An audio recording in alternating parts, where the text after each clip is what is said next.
সারা বিশ্বেই America সহায়তা বন্ধ করেছে। নির্বাহী আদেশে 90 দিন সাময়িক সহায়তা বন্ধ করেছে।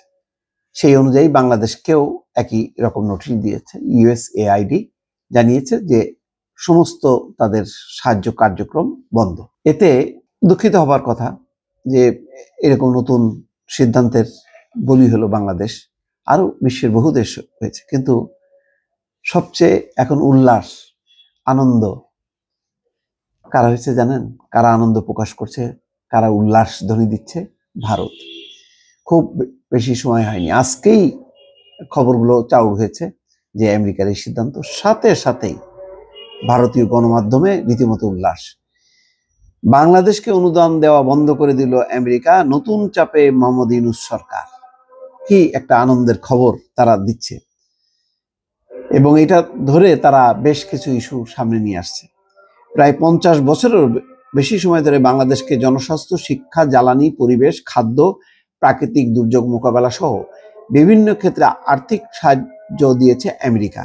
বিপাকে মোহাম্মদ ইউনূসের অন্তর্বর্তীকালীন সরকার আমেরিকার আন্তর্জাতিক উন্নয়ন সংস্থা ইউএসএআইডি থেকে যে সাহায্য এতদিন পেত বাংলাদেশ, তা এবার বন্ধ হলো। ক্ষমতায় আসার পরে বেশ কয়েকটি নির্দেশিকা এক্সিকিউটিভ অর্ডারে সই করেছেন প্রেসিডেন্ট ডোনাল্ড ট্রাম্প। তার জেরেই বাংলাদেশে আর্থিক সাহায্য বন্ধ করলো ইউএসএআইডি। পররাষ্ট্র উপদেষ্টা বলেছেন যে এটাই প্রত্যাশিত, এটি স্বাভাবিক, সব দেশের মতন বাংলাদেশে বন্ধ হবে, এটা স্বাভাবিক। তারা আলাদাভাবে বাংলাদেশকে নিয়ে রিপোর্ট করছে ভারতীয় গণমাধ্যম আনন্দবাজার। শনিবার একটি বিজ্ঞপ্তি জারি করে সে কথা জানিয়ে দিয়েছে তারা বাংলাদেশের সঙ্গে চুক্তি প্রকল্প বাতিল করার নির্দেশ দিয়েছে। ইউনূসের সঙ্গে ট্রাম্পের সম্পর্ক এমনিতে খুব একটা মধুর নয়। কিভাবে বুঝলো যে ইউনূসের সাথে সম্পর্ক, কি এমন ঘটনা ঘটলো মধুর নয়? এখনই আবিষ্কার করে ফেললো তারা। তার প্রভাবই কি পড়লো আমেরিকার নতুন সরকারের সিদ্ধান্তে? প্রশ্ন থেকেই যাচ্ছে। নাটকীয়তা আর কি এক ধরনের। প্রায় 50 বছরের বেশি সময় ধরে বাংলাদেশকে জনস্বাস্থ্য, শিক্ষা, জ্বালানি, পরিবেশ, খাদ্য, প্রাকৃতিক দুর্যোগ মোকাবেলা সহ আরো বিভিন্ন ক্ষেত্রে আর্থিক সাহায্য দিয়েছে আমেরিকা।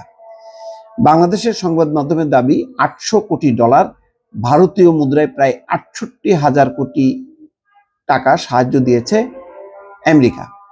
অর্থাৎ ভারতীয় মুদ্রায় দাঁড়াচ্ছে 68,000 কোটি টাকা। এবার এই সাহায্য দেওয়া বন্ধ করলো ট্রাম্প সরকার।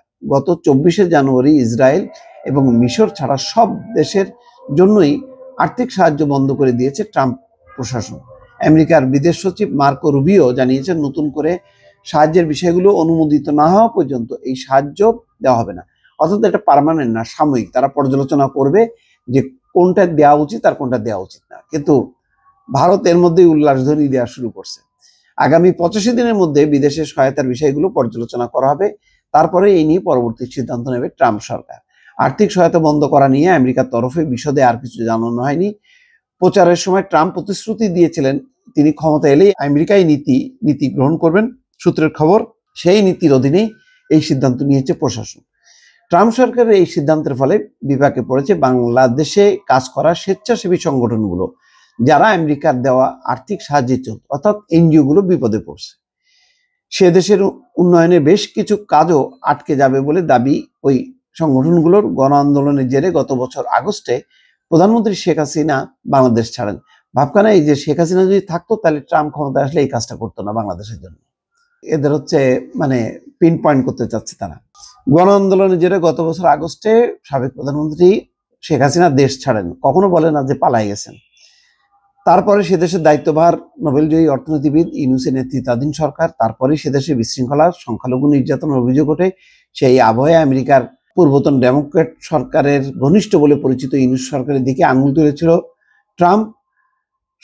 সামাজিক যোগাযোগ মাধ্যমে তিনি লিখেছিলেন, বাংলাদেশে যে চরম বিশৃঙ্খল পরিস্থিতির সৃষ্টি হয়েছে, যেভাবে হিন্দু, খ্রিস্টান এবং অন্য সংখ্যালঘুরা হিংসার শিকার হচ্ছেন, তাদের উপর হামলা হচ্ছে, লুট চলছে, তার তীব্র নিন্দা করছি এবং আমি থাকলে এমনটি হতে দিতাম না। কমলা হ্যারিস ও জো বাইডেন আমেরিকা এবং পৃথিবীর অন্যত্র বসবাসকারী হিন্দুদের অবজ্ঞা করেছেন। আমরা আমেরিকায় বসবাসকারী হিন্দুদের কট্টরবাদী ধর্মবিরোধী বামপন্থার হাত থেকে রক্ষা করব। সেপ্টেম্বরে ইউনূস আমেরিকা সফরে গিয়ে বারাক ওবামা, ক্লিন্টন সহ ডেমোক্র্যাট নেতাদের সঙ্গে সাক্ষাৎ করলেও ট্রাম্প বা কোনো রিপাবলিকানের সঙ্গে সাক্ষাৎ করেননি। তো তারা তো ক্ষমতায় নাই, তাদের সঙ্গে কেন সাক্ষাৎ করবে? এক ধরনের উস্কানিমূলক কথাবার্তা। যাই হোক, এখন বাংলাদেশে বলতেছে যে এই সমস্ত ঘটনার কারণে বলতেছে যে বাংলাদেশকে তারা সাহায্য করত, কিন্তু যেহেতু ইউনূসকে দেখতে পারে না, সেই কারণে সহায়তাটা বন্ধ করলো। আসলে কি সত্য? আসলে এটা সত্য না, তারা এটা টুইস্ট করতেছে ঘটনাটা। ভালো থাকবেন, আল্লাহ হাফেজ।